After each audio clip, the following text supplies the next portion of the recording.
El presidente Trump le dice a Fox News sobre Irán: vamos a darles una paliza de la hostia. Y añadió: vamos a golpearles duro. Van a recibir una paliza. Así que, claramente, Estados Unidos va a responder a lo que el presidente describió como un ataque por sorpresa. Dice que las fuerzas estadounidenses tuvieron apenas unos minutos para derribar esos misiles balísticos iraníes que se aproximaban.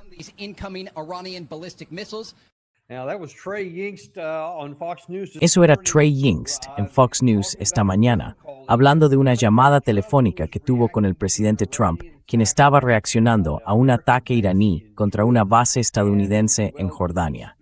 Y bueno, ahí habla por sí solo sobre lo que dijo al respecto. Y ahora vamos a conocer la visión iraní de todo esto, de la mano del profesor Mohammad Marandi, que vuelve a acompañarnos desde la Universidad de Teherán. Y él no dudó en replicar con su propia respuesta. Profesor, ¿qué es esto? Adelante. ¿Qué le llevó a hacer este comentario?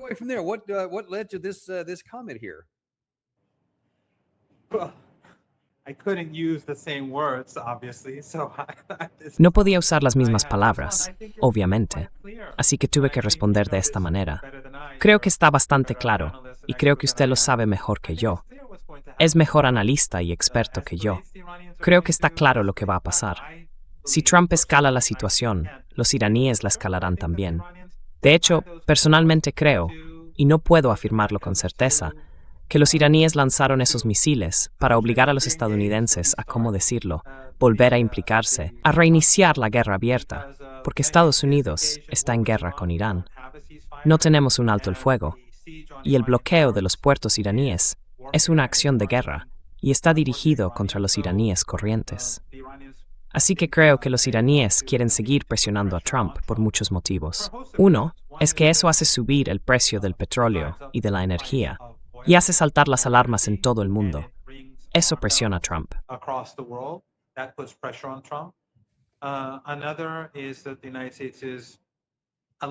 Otra es que, supuestamente, Estados Unidos se está quedando sin ciertos tipos de munición. Aunque Irán no cuenta con ello, porque siempre existe la posibilidad de que Estados Unidos esté ocultando determinadas capacidades a los iraníes. Pero en cualquier caso, Irán quiere agotar sus interceptores y sus misiles. Y en tercer lugar, creo que, y de nuevo, esto es una especulación. Realmente no sé si esto es así. No creo que haya algo parecido a un consenso en Irán sobre nada, porque hay muchas personas distintas implicadas en el proceso de toma de decisiones. No puedo decir que todos estén diciendo lo mismo, pero creo que, en general, los iraníes saben que se acercan las elecciones de mitad de mandato. También en el régimen israelí, poco antes de las elecciones de mitad de mandato en Estados Unidos, hay elecciones entre los sionistas para formar el nuevo gobierno. Los iraníes te perjudicará a Trump y también permanará a Netanyahu.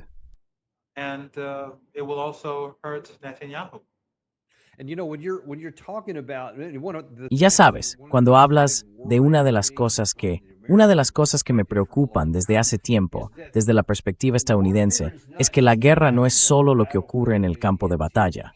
También es política, diplomática, económica y militar. Y todos esos elementos están en juego. Y no hay mucha gente en Estados Unidos que se dé cuenta de que todo eso está ocurriendo a la vez.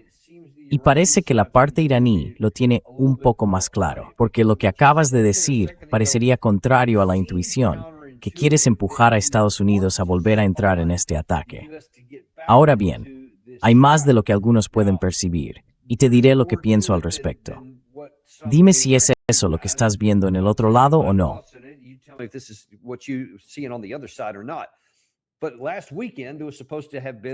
Pero el fin de semana pasado se suponía que iba a haber este gran ataque, que iba a continuar, un ataque enorme, contundente, punitivo, etc.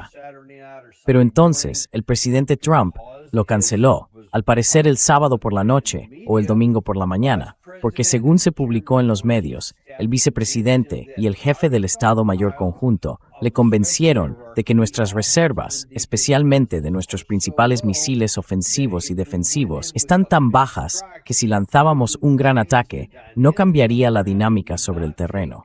no recuperaría para nosotros el control del estrecho de Hormuz frente a Irán, pero reduciría aún más nuestras capacidades. Así que, básicamente, no lo hicieron. Pero eso nos dejó pensando, bueno, ¿y ahora qué? A mí me da la impresión de que Irán decía, no pasa nada, podéis hacer eso porque queremos que os deshagáis de los misiles que os quedan aquí.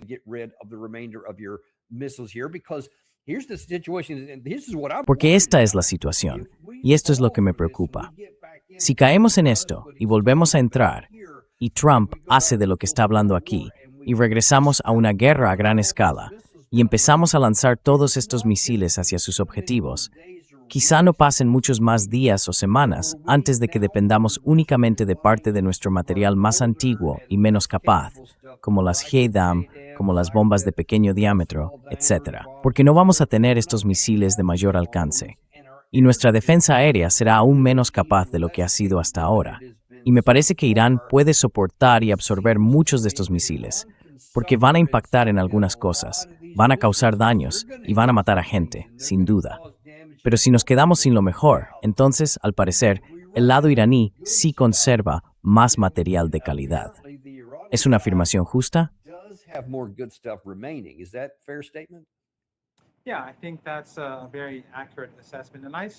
Sí, creo que esa es una valoración muy acertada. Vi tu monólogo sobre este asunto y estoy completamente de acuerdo. Creo que la gente debería verlo. Mi opinión, insisto, no puedo asegurar que sea la postura iraní. No tengo ese tipo de acceso ni autoridad. Pero sí creo que los iraníes consideran que la mejor manera de poner fin a la guerra es que Trump sea derrotado. En lugar de que esto siga y siga durante muchos meses y se prolongue, los iraníes querrían acabar antes. Por eso creemos que empezó a 5 meses. Los iraníes que Trump llevara a cabo una ofensiva terrestre.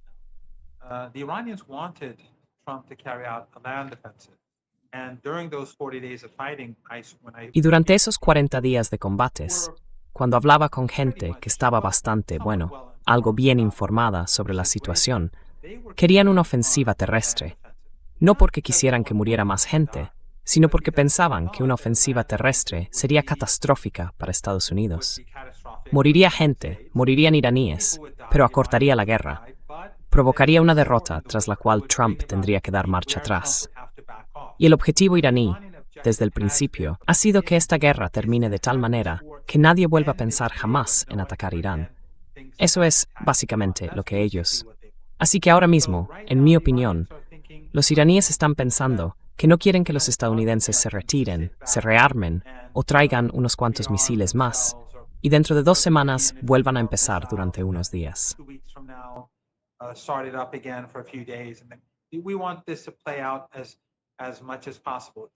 Queremos que esto se prolongue todo lo posible. Y de momento, dado que en mi opinión, la crisis energética está creciendo muy rápido, aunque estén manipulando el precio y el precio sea bajo. Pero, insisto, hace unas semanas tuvimos a otro invitado que habló de esto, y creo que lo que decía, no recuerdo su nombre, es más o menos válido. Creo que nos estamos acercando a ese punto de inflexión y que pasado cierto tiempo, la manipulación deja de funcionar.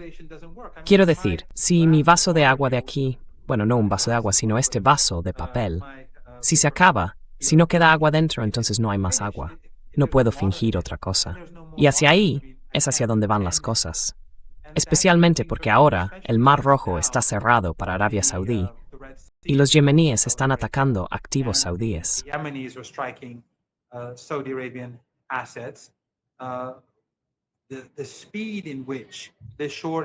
La velocidad a la que está creciendo esta escasez, la escasez mundial, se está acelerando. Y ya llevábamos acumulados como 4 meses y medio de escasez. Y ahora creo que el ritmo va a aumentar. Y eso es lo que quieren los iraníes. Los iraníes quieren llevar a Trump al límite. Irán no quiere el colapso de la economía mundial. Ese no es el objetivo. El objetivo es obligar a Trump a dar marcha atrás. Y por eso presionan y presionan para que llegue a ese punto.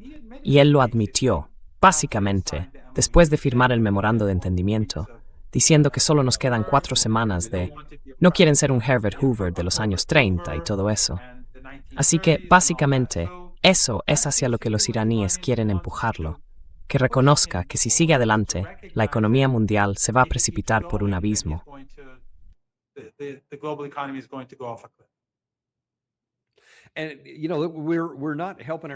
Y ya sabe, tampoco nos ayudamos en nada desinformando a la opinión pública estadounidense.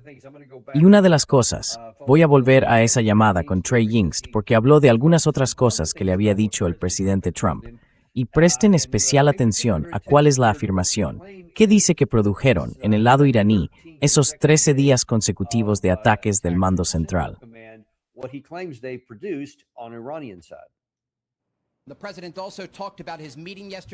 El presidente también habló de su reunión de ayer con el primer ministro israelí, Benjamin Netanyahu, en el despacho oval.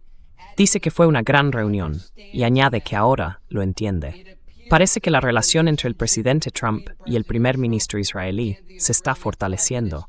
Y de nuevo, el presidente calificó de magnífica esa reunión en el despacho oval. En cuanto a posibles conversaciones con el régimen iraní, el presidente dice, vamos a dejar que sigan hablando.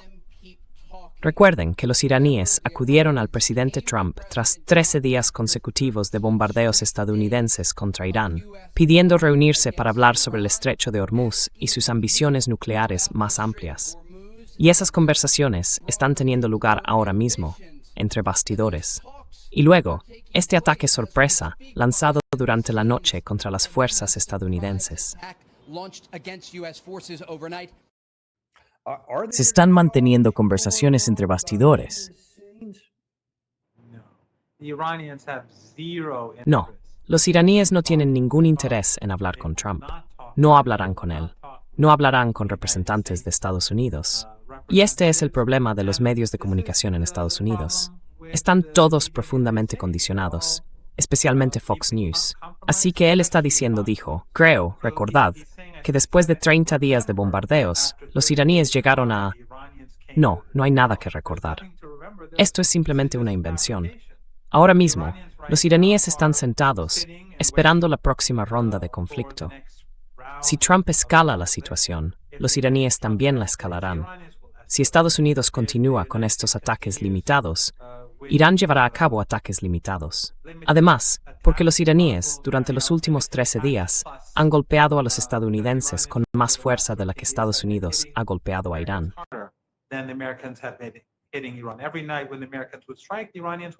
Cada noche, cuando los estadounidenses atacaban, los iraníes respondían, pero añadían una cosa o dos para presionar a Trump.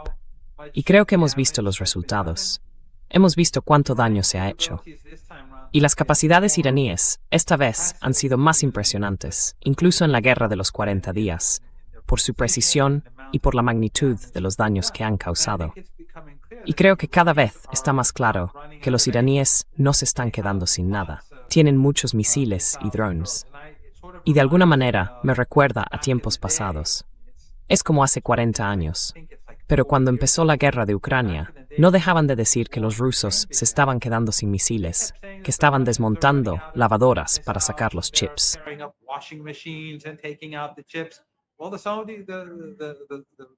Bueno, los rusos siguen lanzando esos misiles y aún no han terminado. Y lo que se ha agotado son los interceptores. Y Zelensky va por ahí pidiendo interceptores. Así que estamos viendo lo mismo con Estados Unidos. Han estado trayendo interceptores de todo el mundo, de Corea del Sur, de los europeos, y los iraníes siguen disparando sin parar. Así que los iraníes no están interesados. Los iraníes solo van a aceptar que Estados Unidos cumpla sus compromisos. En otras palabras, el memorando de entendimiento ya no es suficiente para Irán. La próxima vez, si en algún momento hay conversaciones, los iraníes van a decir, en primer lugar, tienen que dar algo por adelantado.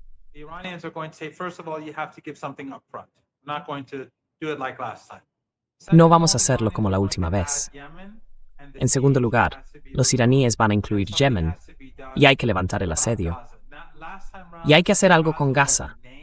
La última vez no se mencionó Gaza, pero formaba parte de las conversaciones. También Yemen.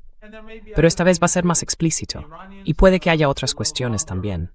Los iraníes ya no aceptarán el memorando de entendimiento tal como estaba, ni su aplicación tal como era, porque vimos que Estados Unidos se abstuvo de cumplir sus compromisos. Incumplió todos sus compromisos. Y por eso estamos donde estamos hoy.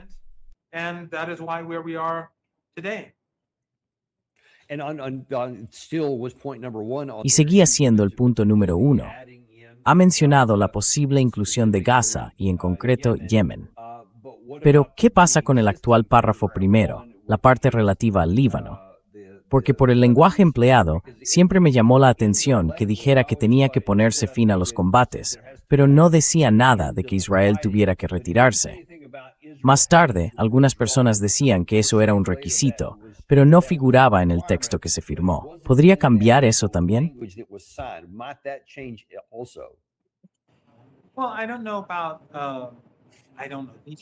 Bueno, no sé.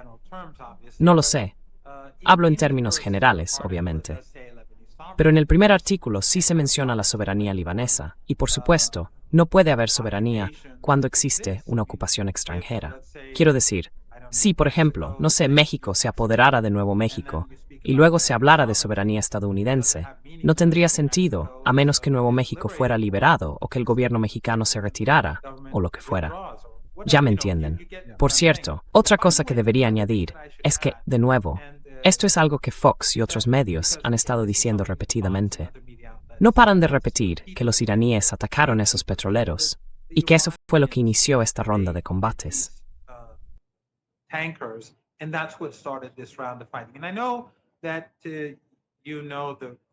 Y sé que usted conoce la realidad, y sé que su audiencia está muy al tanto de la política. Pero quiero señalar esto para quienes quizá no lo recuerden o no lo hayan oído antes. No fue así como ocurrió. Teníamos el memorando de entendimiento. Estados Unidos empezó a incumplir todos los compromisos. Debían entregar los activos iraníes robados. No lo hicieron.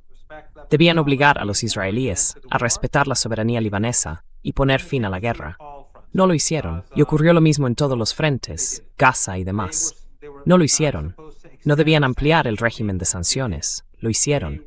Debían levantar las sanciones a las exportaciones de petróleo iraní. Las levantaron y luego dieron marcha atrás apenas unos días después.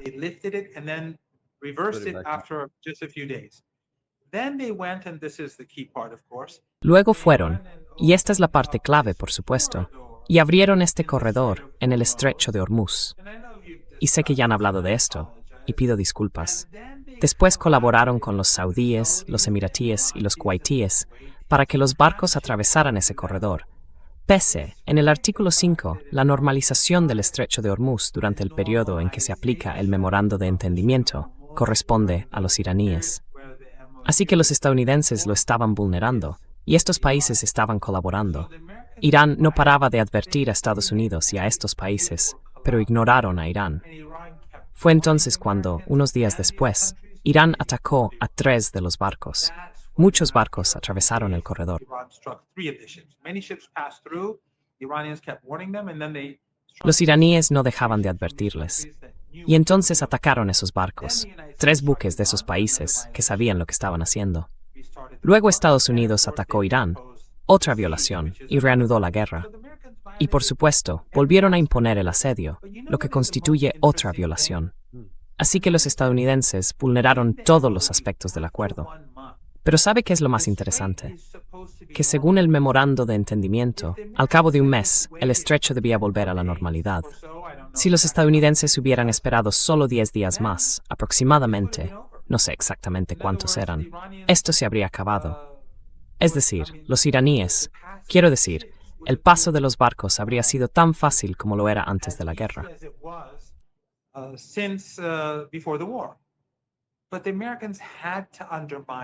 Pero los estadounidenses tenían que intentar socavar a Irán. Tenían que socavar la autoridad de Irán. Y eso nos ha llevado a donde estamos hoy, con una crisis económica mundial, que va en aumento.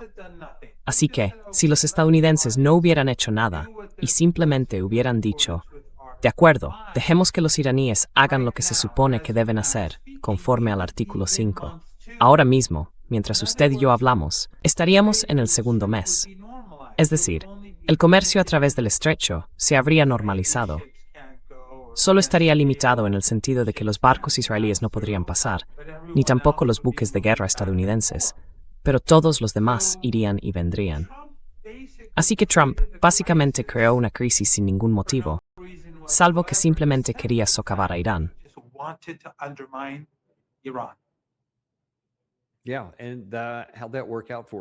Sí, ¿y cómo nos salió eso?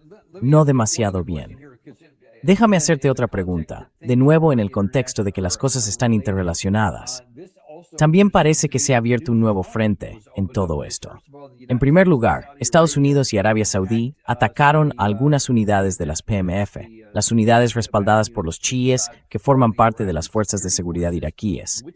Y eso, por supuesto, indignó mucho al gobierno iraquí y a la presidencia. También hemos visto que la parte jordana publicó una carta abierta en la que decía que quiere que las fuerzas estadounidenses se vayan. No quieren convertirse también en un imán para ataques, en un objetivo que pueda ser atacado allí. Pero antes dijiste que creías que fue un gran error que Estados Unidos y Arabia Saudí atacaran a las unidades de las PMF. ¿Por qué lo dices?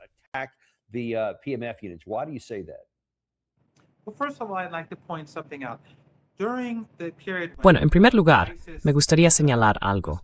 Durante el periodo en que ISIS se había apoderado de enormes partes de Siria y luego invadió Irak, Irán y Hezbollah enviaron tropas para ayudar a los iraquíes a crear una fuerza, junto a las Fuerzas Armadas, para derrotar a ISIS. Esa fuerza eran las FMP, las Fuerzas de Movilización Popular. Y cuando Mosul fue liberada, de hecho entré en la ciudad con ellos. En las unidades de las Fuerzas de Movilización Popular con las que estuve, había cristianos. De hecho, cené con uno de los líderes cristianos de las Fuerzas de Movilización Popular en una zona cercana a Mosul. No recuerdo cómo se llamaba esa parte del país, pero él era cristiano, financiado por Irán y apoyado por Irán. Fui con él, con otros 2 académicos y expertos, y cenamos con él y hablamos.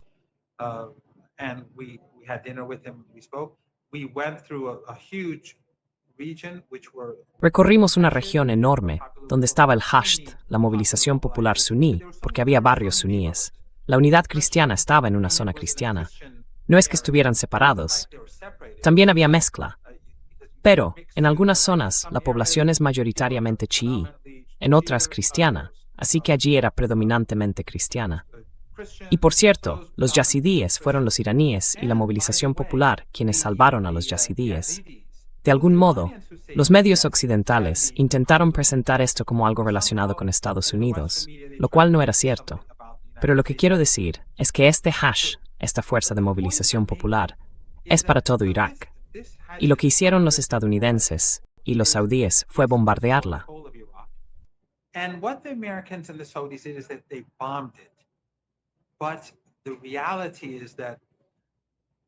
Pero la realidad es que los ataques contra lo bombardearon porque dijeron que habían atacado a Arabia Saudí. Pero en realidad fue Yemen, tanto el primer día como el segundo.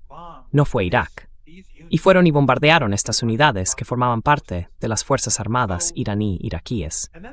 Y luego quizá los saudíes también faltaron a la verdad, porque dijeron ayer, es decir, no hoy sino anteayer, que unos drones habían atacado Arabia Saudí. Ayer no hubo ataques contra Arabia Saudí, ni desde Yemen, ni por parte de los iraquíes. Pero parece que Arabia Saudí no quiere atribuir los ataques a Yemen, porque no sabe qué hacer con Yemen. Así que intentan culpar a Irak y desquitarse con Irak. Pero esto ha provocado una enorme indignación en Irak. Y la gente está protestando y exigiendo venganza.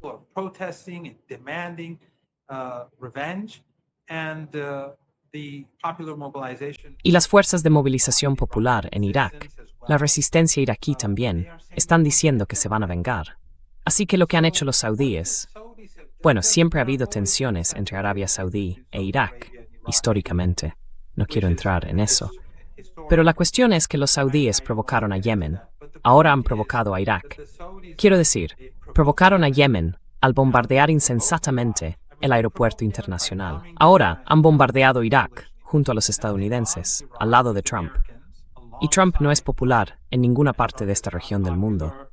Así que se les ve bombardeando junto a Trump, estando del lado de Israel, en la práctica, contra la resistencia que apoya a los palestinos.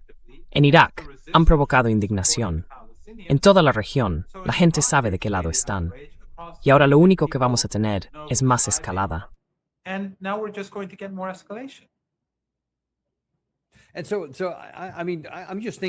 Y bueno, lo estoy pensando desde un punto de vista militar.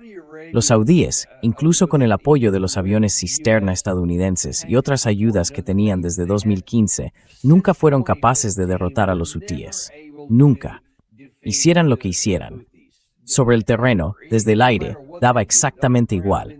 Simplemente se fueron desgastando, hasta que al final, por así decirlo, levantaron los brazos.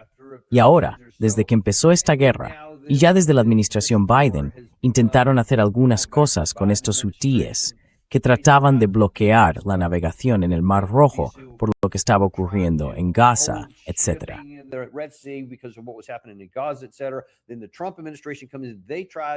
Luego llegó la administración Trump. Lo intentaron. No pudieron hacerlo. Al cabo de aproximadamente un mes, simplemente tiraron la toalla y dijeron, sí, da igual, no vamos a hacerlo. Bueno, ahora de repente volvemos a estar implicados. Y por lo que usted entiende, ¿por qué Arabia Saudí querría abrir otro frente en su guerra? Quiero decir, ya tienen el problema con Irán, tienen el problema del cierre de Bab el-Mandeb y ahora hay actividad cinética allí. ¿Por qué querrían añadir otro frente del lado iraní o del lado iraquí?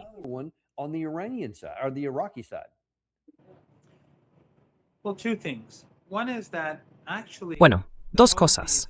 Una es que en realidad los hutíes, como se les llama en Occidente, aunque ellos se llaman a sí mismos Ansar Allah, y también el gobierno yemení, son hoy mucho más fuertes de lo que eran cuando luchaban contra los saudíes entonces. Y los saudíes, como usted ha señalado acertadamente, al final tuvieron que aceptar un alto el fuego, porque Ansar Allah empezó a ser más capaz. Empezaron a desarrollar drones y misiles, y comenzaron a atacar instalaciones energéticas saudíes. Los saudíes tuvieron que rendirse. Y luego, por supuesto, como usted señala acertadamente, Estados Unidos no pudo derrotarlos. Entonces, ¿qué van a hacer ahora los saudíes? Y ahora los saudíes tienen, y los estadounidenses, tienen a Irán, tienen a Yemen, tienen a Irak, por supuesto. Ahora,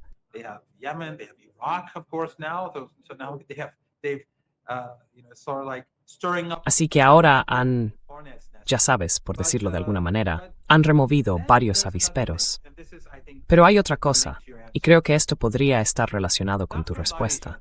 El doctor Larijani, que preside el Consejo Supremo de Seguridad Nacional, y a quien los estadounidenses e israelíes asesinaron durante la Guerra de los 40 días, dijo una vez en una conversación privada, aunque la persona con la que habló lo contó en una reunión, dijo, mira, he conocido a muchos de estos líderes, porque él presidía el Consejo Supremo de Seguridad Nacional. Iba y venía en delegaciones, donde se reunía con estos regímenes familiares árabes del Golfo Pérsico y demás. Y dijo, mira, muchos de ellos entienden lo que estoy diciendo, entienden lo que quiero decir, pero son demasiado. Esto lo parafraseo yo, no es exactamente lo que dijo.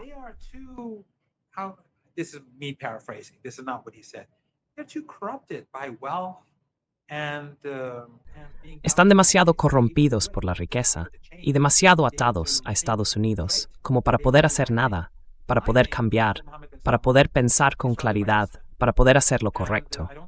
Creo que Mohammed bin Salman está rodeado de aduladores y no creo que lo educaran para pensar de una manera razonable. Recordemos que es el tipo que secuestró al primer ministro libanés y lo golpeó. Es el tipo que mandó asesinar a Jamal Khashoggi, un ciudadano saudí que había estado cerca del gobierno saudí hasta que en cierto modo se fue distanciando un poco. Él y yo solíamos debatir. Él apoyaba al gobierno saudí y yo lo criticaba. Lo asesinó, como todos recordamos, en Turquía e hizo desaparecer su cuerpo. Y después impuso un bloqueo a Qatar.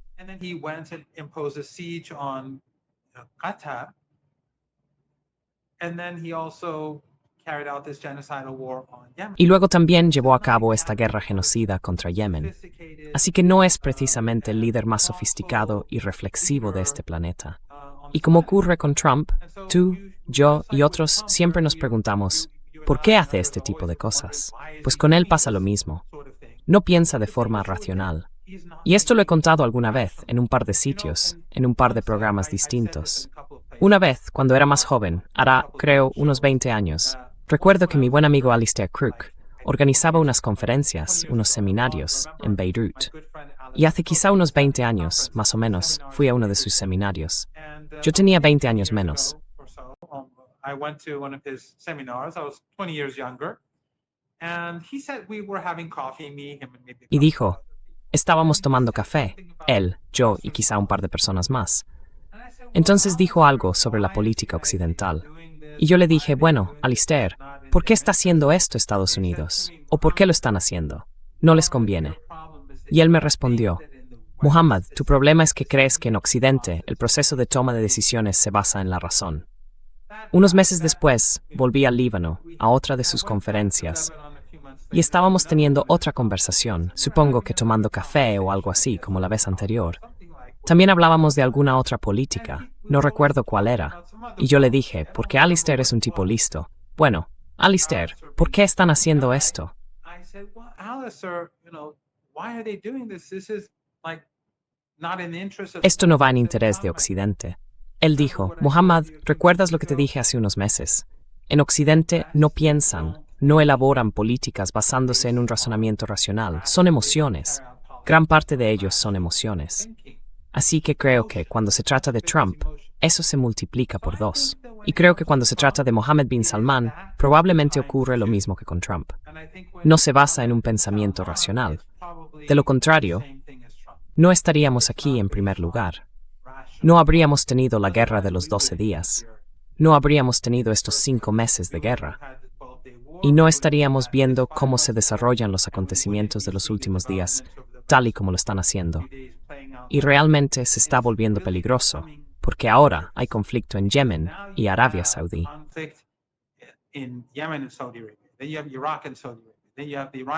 Luego están Irak y Arabia Saudí. Luego están los iraníes en Estados Unidos. Quiero decir, esto se está convirtiendo en un conflicto con múltiples frentes. Y luego se ha sabido que el gobierno iraquí ha detenido a ucranianos. Había células ucranianas, o células respaldadas por Ucrania, en Irak. Estaban lanzando drones contra distintos actores, partidarios iraníes de Irán, críticos de Irán, simplemente intentando crear caos. Y el gobierno iraquí los detuvo, creo, en los últimos días. Así que, en una situación en la que hay tantos actores diferentes y tanto armamento, y además tienes todo este petróleo y gas, todos estos yacimientos de petróleo y gas, es evidente que las probabilidades de que las cosas se descontrolen son mucho mayores.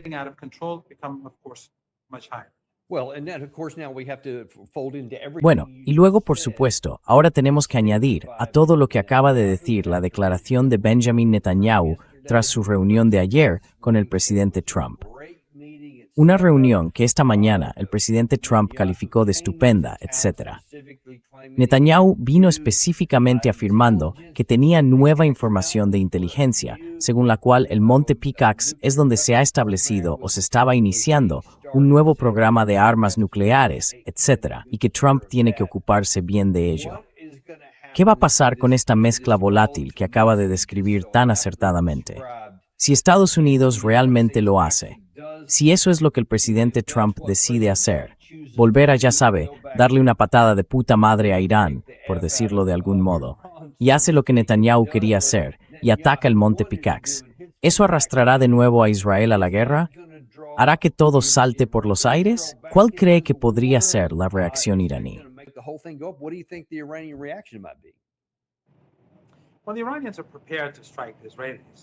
Bueno, los iraníes están preparados para atacar a los israelíes, pero quieren que ellos empiecen. Y la razón es que los iraníes creen que la situación dentro de Israel es muy mala, que las divisiones son enormes y que existe potencial de violencia. Así que los iraníes simplemente quieren esperar y observar.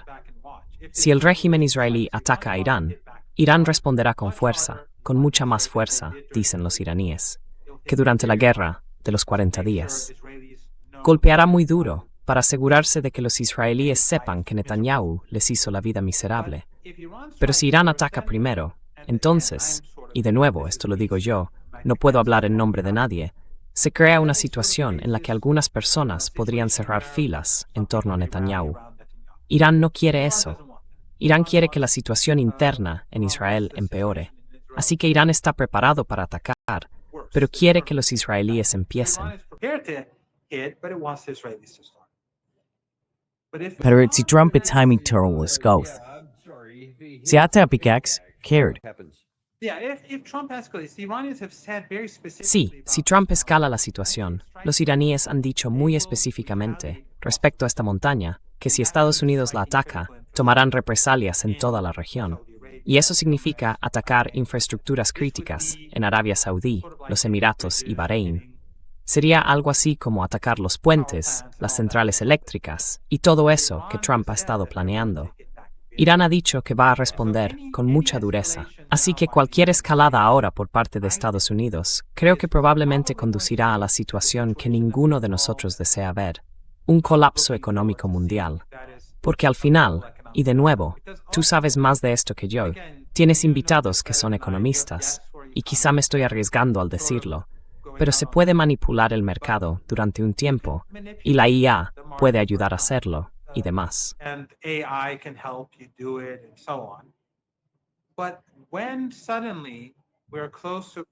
Pero cuando de repente estemos cerca de una crisis y la gente vea en televisión cómo vuelan por los aires activos saudíes, activos kuwaitíes, creo que eso va a provocar pánico. Y entonces veremos caos y veremos un colapso, porque creo que estamos muy cerca. Quiero decir, según la propia evaluación de Trump, faltan 4 semanas. Digamos que Trump exagera, como siempre. Cuando no miente, exagera. Digamos que son 8 semanas, no 4. Estamos llegando a ese punto. Ya han pasado 2 semanas. Y cuando además sumas el Mar Rojo, el ritmo se está acelerando. Así que si de repente nos despertamos una mañana y vemos escenas de ruina y devastación en instalaciones petroleras, instalaciones de gas, petroleros y todo eso, creo que eso significa muerte. Creo que eso significa que la economía mundial se acabará.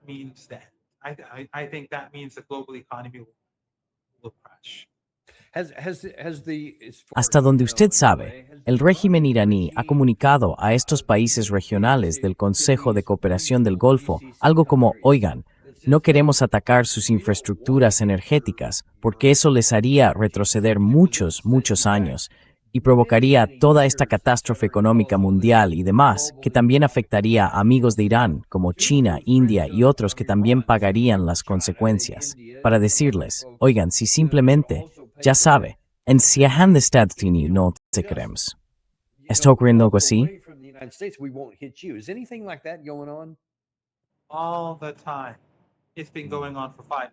Todo el tiempo. Lleva ocurriendo 5 meses, todo el tiempo.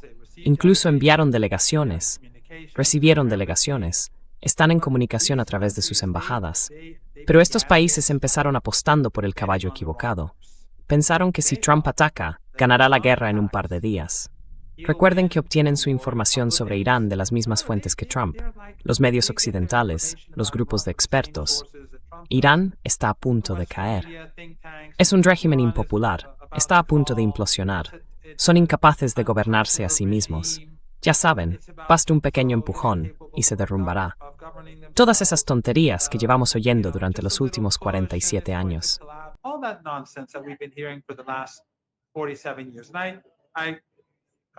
Y yo, como recordarán, aconsejo a la gente que lea un par de libros sobre Irán, como Going to Tehran, de los Leverett, o el libro de Alastair Crooke, Resistance, para entender mejor la realidad en vez de tanta tontería.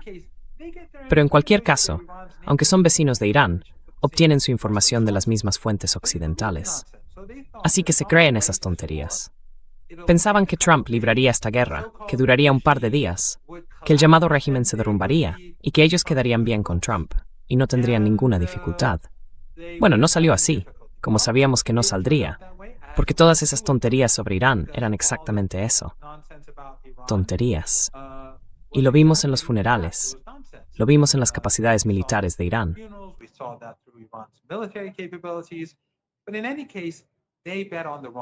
Pero en cualquier caso, apostaron por el caballo equivocado.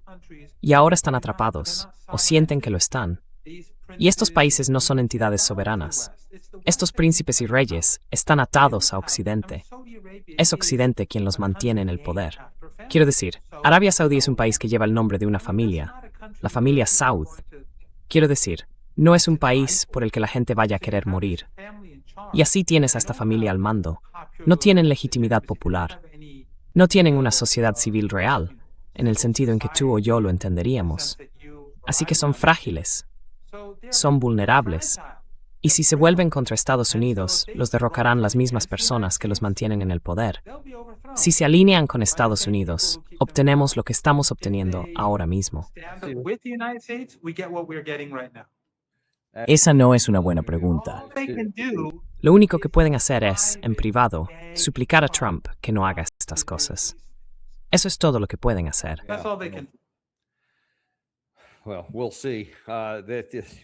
Bueno, ya veremos. Supongo que al final será elegir entre una cosa u otra. Escucha, sé que vas justo de tiempo. Tienes que ir a otros sitios. Pero hay una cosa más sobre la que de verdad quiero preguntarte. Esto viene de Dropsite News.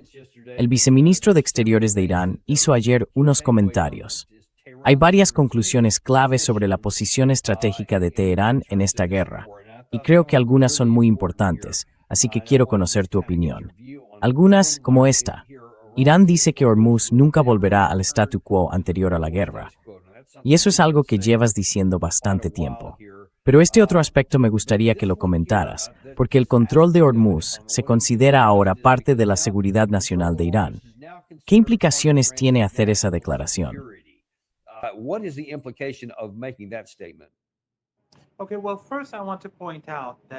Bueno, en primer lugar quiero señalar que creo que todo el mundo debería ver esta entrevista o leerla. Creo que es importante. Y creo que has planteado, quiero decir, hablar de esto es fundamental. Y creo que cualquiera que lea esto entenderá mejor cuál es la situación con Irán. En segundo lugar, este es el viceministro de Asuntos Exteriores. Así que recordemos que en Occidente, una vez más, siempre escuchamos esa tontería de que en Irán hay facciones. Están los guardianes, los sectores duros, y luego están los, ¿cómo se llaman? Los moderados, como la gente del Ministerio de Asuntos Exteriores. Todo eso es una tontería. En Irán, como ya comentamos antes, existe un Consejo Supremo de Seguridad Nacional.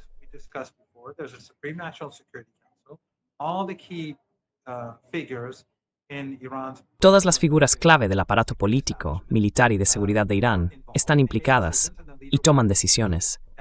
Y el líder, cuando toma una decisión, eso es la política oficial. Así que los guardianes no lanzan misiles contra nadie sin autorización. El ejército no lanza drones contra nadie sin autorización. El Ministerio de Exteriores no negocia sin autorización. Son ramas distintas del mismo sistema, estados diferentes. Así que esto es el Ministerio de Exteriores. Estos son los llamados moderados. Lo que está diciendo es, miren, el estrecho de Hormuz no va a volver a ser como era hace 5 meses y 2 días. Ahora va a estar gestionado por Irán. Con Omán podemos hacerlo, pero tenemos que participar en todo el proceso.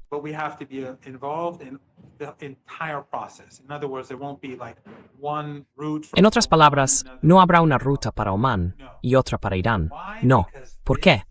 Porque esa es una cuestión de seguridad para nuestros intereses nacionales. Hemos pasado por una guerra. Esto no es como antes. Esto no es como hace 6 meses. Estados Unidos nos ha hecho la guerra con la ayuda de países de la región y, por supuesto, del régimen israelí. Así que no vamos a permitir que el estrecho de Hormuz sea como era antes. Vamos a tener un control total. Podemos hacerlo con Omán o sin Omán. Depende de ellos. Así que creo que esto es clave. Ahora mismo, lo que Trump está intentando hacer es decir que los iraníes no pueden tener el control. Y de hecho dijo en la entrevista que no se trata solo de seguridad, también se trata de dinero. En otras palabras dijo, sí, vamos a cobrar tasas.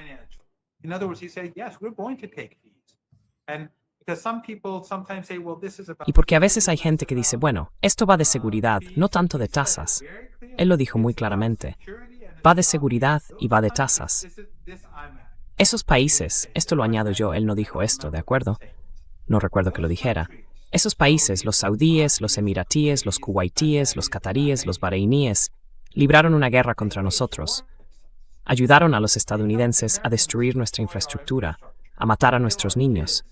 Tienen que pagar. Y no digo que esto vaya a llamarse compensación, pero esas tasas van a salir de esos países. Esos países libraron una guerra contra Irán.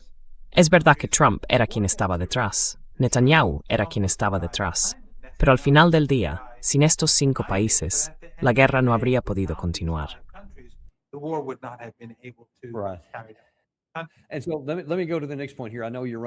Y pasemos al siguiente punto. Sé que vas muy justo de tiempo. Quedan dos más. Bien, dijiste que Irán está preparado para mantener cerrado el estrecho, o más bien, que él dijo que está preparado para hacerlo, incluso si eso significa que se reanude la guerra.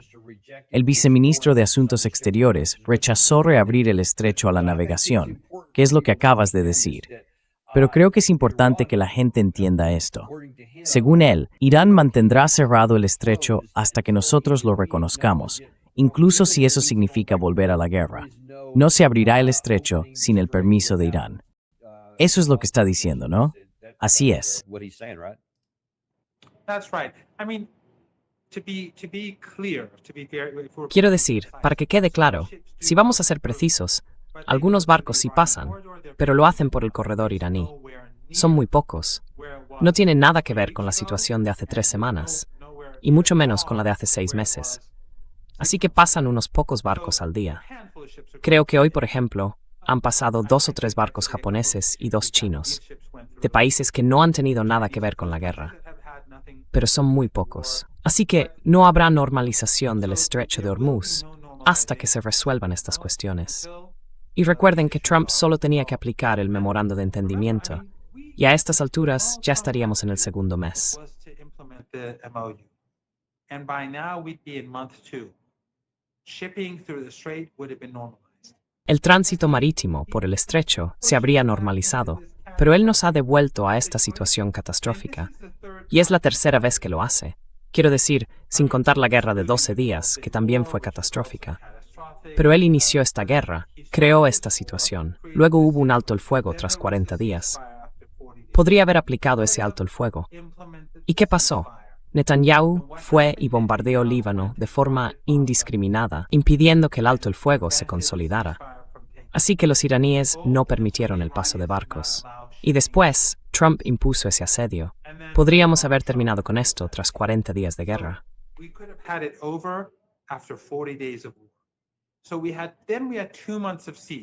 Entonces tuvimos 2 meses de asedio, como todos recordamos, y después se cerró el memorando de entendimiento.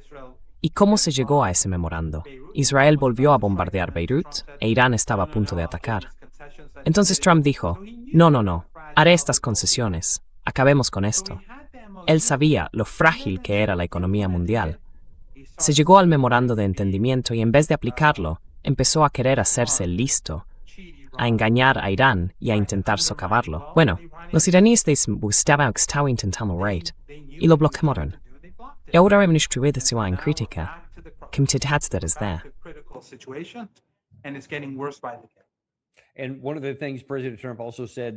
Y una de las cosas que también dijo ayer el presidente Trump, quizá de nuevo esta mañana, es que nuestro bloqueo va a forzar concesiones. Pero su viceministro de Asuntos Exteriores dice que Irán no será forzado a hacer concesiones. Y dijo que el bloqueo naval no puede obligar a Irán a negociar. Irán puede abastecerse a través de corredores comerciales alternativos. Y creo que eso es algo que muy poca gente entiende. Y si puedo mostrárselo un poco a los espectadores, quizá pueda explicar por qué. Pero quiero decir, basta con mirar un mapa. No es tan difícil. Está el mar Caspio aquí arriba. Están todas estas fronteras terrestres por aquí. Muchos lugares donde literalmente no tenemos ninguna capacidad para bloquear nada en absoluto. ¿Cómo puede sobrevivir Irán si mantenemos bloqueada esta parte?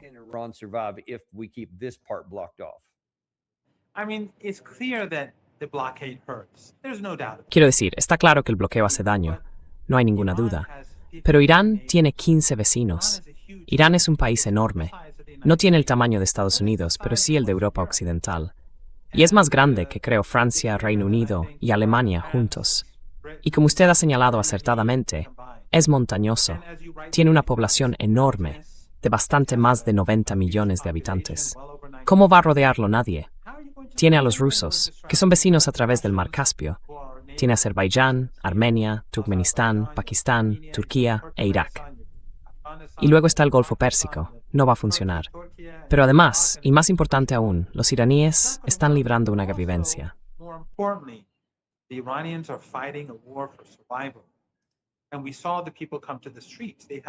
y vimos a la gente salir a las calles. Para este funeral tienen apoyo popular, y esta es una guerra por la supervivencia. Por otro lado, vimos los 2 meses de asedio. Fue Trump quien tuvo que dar marcha atrás y decir, no quiero ser un Herbert Hoover. Así que esto es exactamente lo mismo otra vez. Tuvo que aceptar el memorando de entendimiento, porque las cosas se estaban poniendo mal. Bueno, ahora estamos bastante cerca de que se pongan mal. Es peor que cuando dijo eso. Hoy es peor que entonces. Así que ya sabe, Trump no va a ganar. Esta no es una guerra en la que los iraníes vayan a ceder. Los iraníes van a seguir adelante hasta que Trump acabe capitulando o entremos en una depresión económica mundial. Y entonces viviremos en un mundo muy diferente.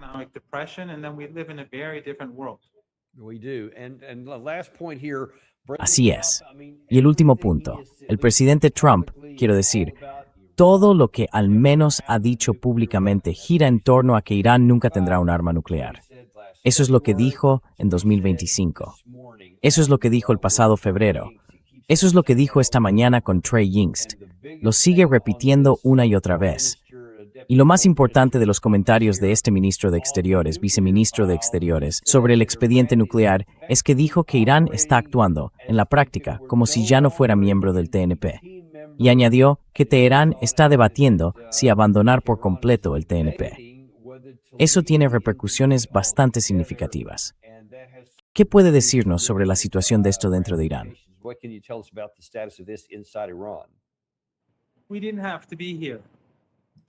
No teníamos por qué estar aquí. Quiero decir, formábamos parte del TNP. Aceptamos el acuerdo nuclear de 2015, del que yo era crítico. Creo que hicimos demasiadas concesiones. Aceptamos un acuerdo en el que la supervisión en Irán era mayor que en el resto del mundo combinado. Y Trump lo tiró por la borda. Y los estadounidenses tampoco estaban cumpliendo allí sus compromisos. Obama estaba incumpliendo sus compromisos, pero los iraníes siguieron aplicando el acuerdo. Así que Trump lo rompió. Y luego está Joe Kent, que sabemos que es amigo suyo y que ha estado en su programa. Dijo repetidamente que los iraníes no estaban desarrollando un arma. Tulsi Gabbard, ya sabe, declaró bajo juramento que Irán no estaba desarrollando un arma nuclear.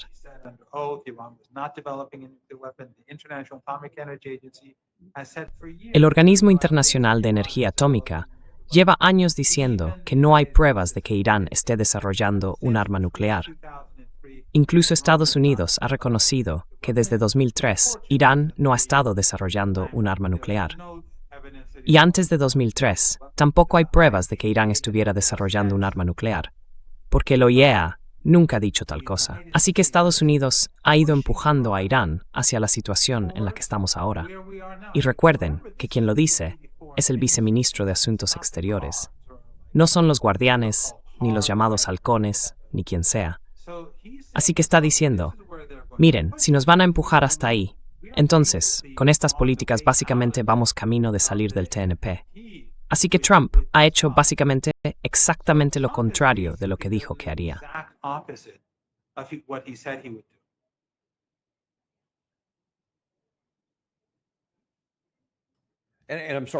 Y perdón, quiero decir, la pregunta es, si se salen del Tratado de No Proliferación, ¿van entonces a desarrollar un arma nuclear?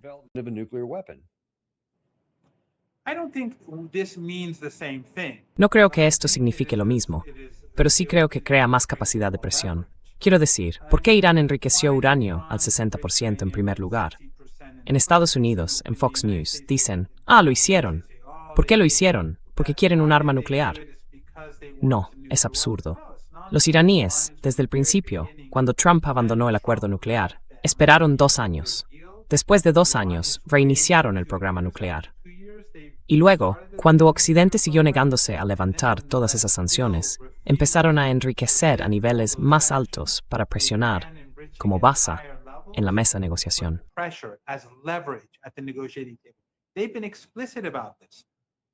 Han sido explícitos al respecto. Así que estas personas mienten cuando dicen que Irán está en camino de fabricar un arma nuclear. Pero si Irán abandona el TNP, obviamente se acerca más a ese escenario. Pero eso no significa que Irán quiera hacerlo realmente. En cualquier caso, esto es agresión estadounidense. Esto es Netanyahu Trump y los sionistas están empujando a la región hacia el colapso y en la práctica están empujando a Irán en una dirección más cercana a la puerta de salida del TNP. Y la última pregunta, en 30 segundos o menos. ¿Qué pasa si Irán se retira del TNP? Israel dice, eso supone una amenaza existencial para nosotros. Van a conseguir la bomba. Vamos a usar una de nuestras armas nucleares. ¿Y si eso ocurre?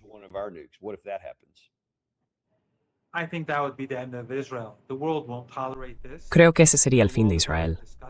El mundo no toleraría esto. El mundo ya está asqueado del régimen israelí.